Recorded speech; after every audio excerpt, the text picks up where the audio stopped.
Howdy, howdy, everybody. This is Carpo, and I'm going to sit back and smoke a joint and fearmonger for a while.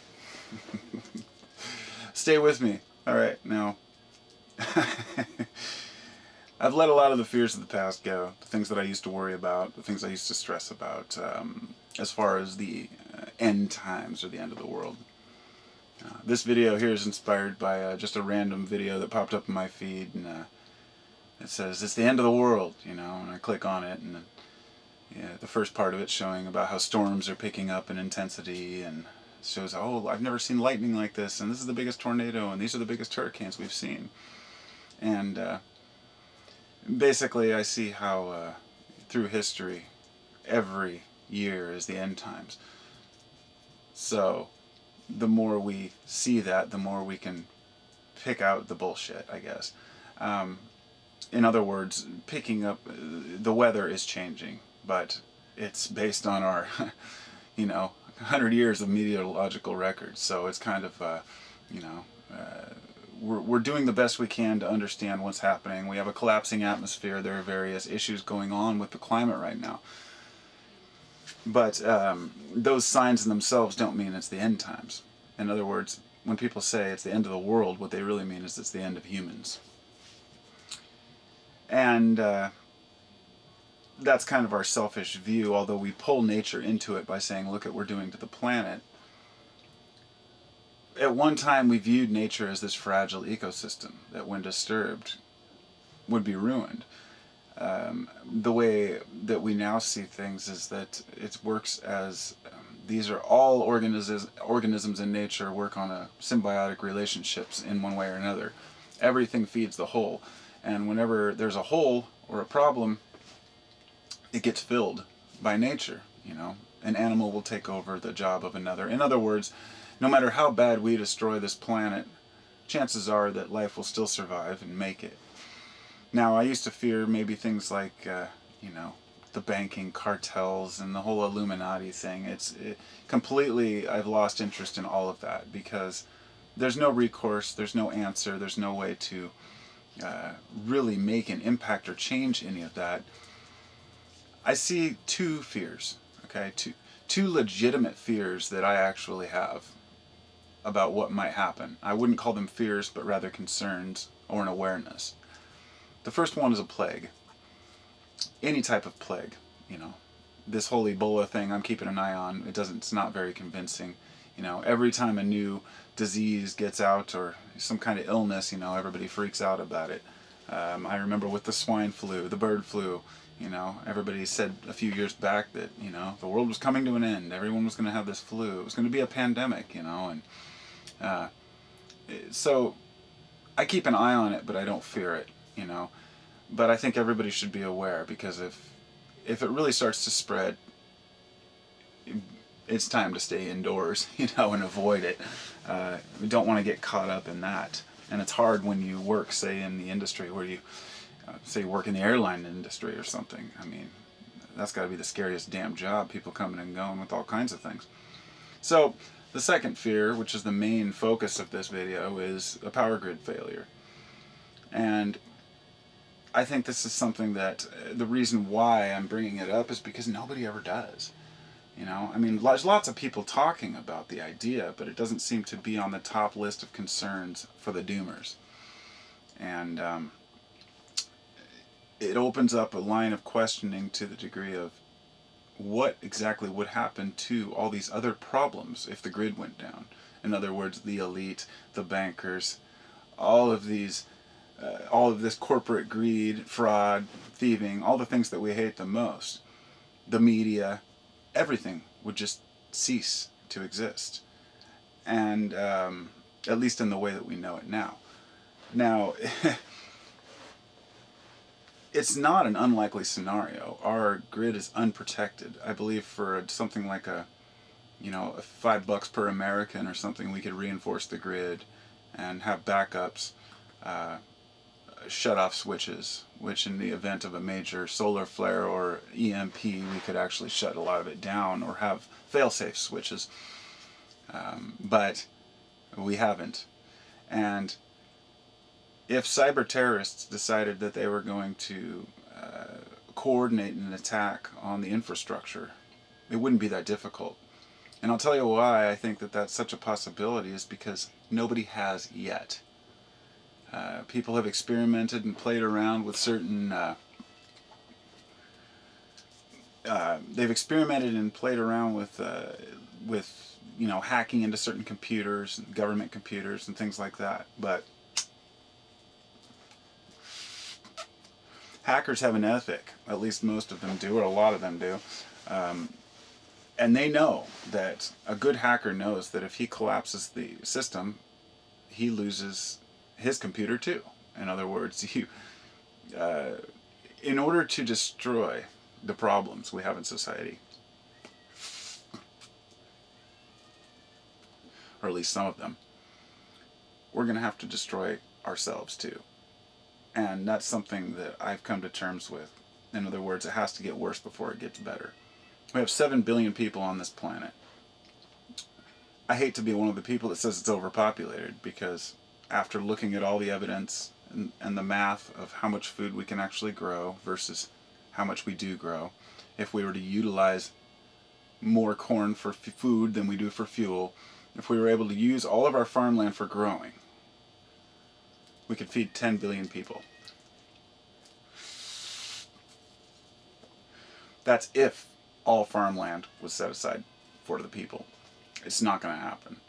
And the fact is that as the world becomes more and more populated, the only way that the Western societies are getting by is by taking from others.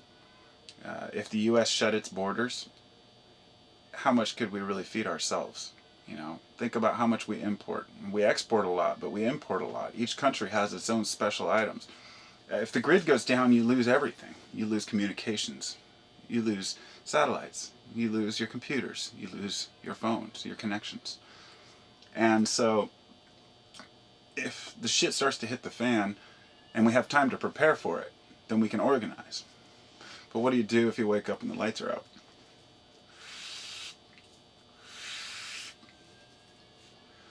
I mean, really, what do you do? I mean, you get up in the morning, you figure, oh, well, must have been a storm, or the power must be out for some reason, You don't know what's going on in the world. You might have a ham radio or something you could listen in, but let's just say you wake up tomorrow morning and or sometime tomorrow the power goes off. And then gradually the evening creeps in and it doesn't come back on. Nobody can get through on the phones. When the night comes and you look up into the night sky and you don't see that light pollution, in other words, if you ever wonder if a power outage is a major one or a minor one and you can't get through, look up in the sky at night. And if the sky is pitch black like it should be, that is if you live near the city, then you can assume that it's a regional event. And if so, plan accordingly. I can't suggest enough that people prep for this kind of thing. I mean, and being a prepper years ago, now that I am prepared, I don't worry anymore. And it's a comfort, I have food, I have water, I can survive. Very few things that a person really needs to prep, because you never know what's going to happen. But a generator and some gasoline is a great thing to have, because you may have to charge a few devices, you may have to charge some batteries, have some rechargeable batteries, have a big package of batteries, all these things that'll run devices if they're still working. But the ultimate point remains, what good's the device if nobody else has one? You see, you could have a Faraday cage and keep all your good stuff in there, but if everybody else's is gone, what good is it?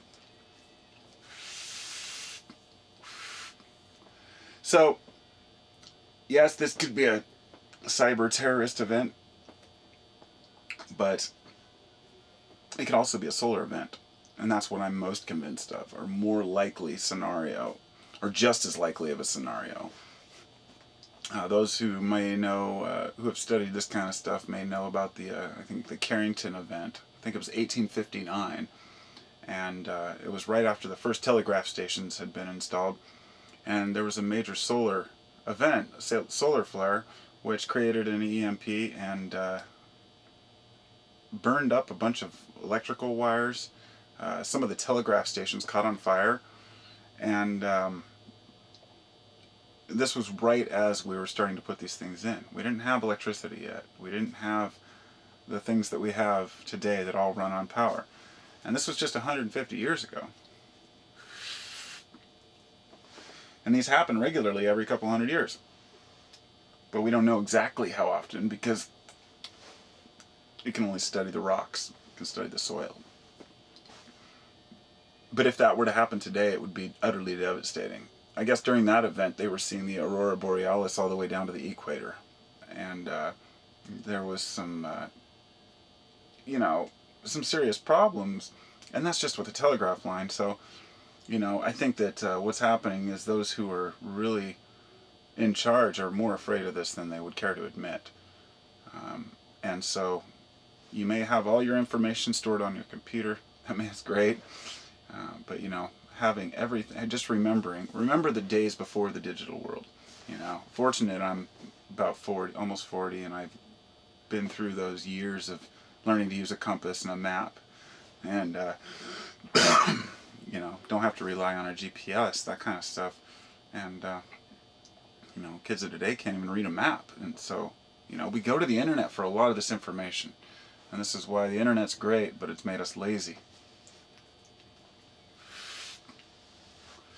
So that's all I really wanted to say was I'm not a fearmonger, and sometimes I guess I may come across like I'm not concerned about certain things, but I just don't fear things, There's nothing we can do about the way that people are as far as, corporate greed and all the wrongs that are happening out there.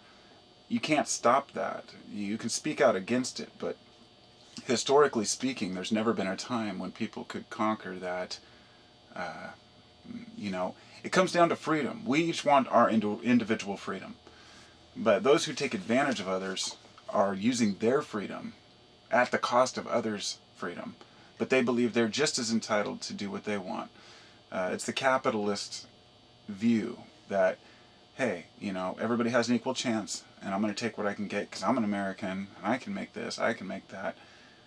And never looking at the cost in human lives or even natural world around us, or maybe just personal values, So what I'm saying is we can't conquer these big societal problems by just complaining about it. We can't talk to people and convince them that they need to take less or have less. There are plenty of people with a lot of money who are very giving with it. I saw an interview with Seth MacFarlane the other night, and he was saying how frustrating it is because people will say, when he says, go ahead, tax the rich because he's got money, they would say, well, why don't you just give money to the poor? And he's like, it just doesn't work that way. If every rich person jumped in and contributed, that would make sense. But one guy here and there, it just doesn't make a difference. And you can't force a society to limit people's income. It gets into all these different issues. So the way this ties in, and what I'm trying to get at, is that these are problems. We can complain about all these people making money and the way that the elite and the rich and the 1%, these seem to be big concerns these days. Some of the biggest concerns and fears, that these people are controlling us. It's mind control. And I believe that each person's mind is his own. You can play the system or you can let it play you. And each person has to find where they fit in that whole deal. But, of all the fear mongering that's going on out there, I'd love to see people fear less of the paper trail and fear more of the solid, real, natural events that could actually take place and that are likely to take place. Because a pandemic would be devastating to the economy. A EMP or a major grid failure would also be so devastating to the economy. Let's put it this way: if the lights went out tomorrow and they were out for a week, they'd never come back on. The elite would run for their bunkers, and everyone else would run for the streets to try to get what they can. And once Joe saw his neighbor Frank, that seemed such a nice guy, and he saw him looting, he's like, well, I might as well too, and this is the mental state. In other words, we as a society are on the precipice of just like totally going ballistic. And it's a powder keg, you know, this whole society. Everybody's just doing their thing, knowing that they can't really vocalize how they feel because they're afraid of being, you know, seen for what they really feel, I guess, and won't express themselves. But the minute a person is cornered or confronted, they go crazy. Now imagine, you know, 350 million Americans in that situation together. You'd see the evil come out. You'd see that what people call evil, what people call, the dark side of man, you know. Um, so I believe that, of course, everybody has that ability, and so being aware of yourself and being self-sufficient is very important. And you know,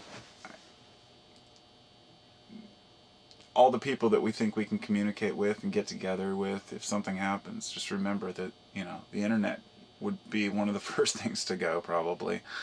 And if something really big was going on, it'd be easy for the quote elite to just shut the internet down anyway. I'm sure there's plenty of government hackers that could write programs which would keep us in the dark long enough to where we wouldn't even know what's going on. People would wait around for the government to bail them out if something big happened. And don't be one of those people. Just be aware, and yeah, just be aware. Keep an eye out. And be aware of a possible grid failure, because it could happen tomorrow. It's going to happen tomorrow. The end of the world's coming tomorrow.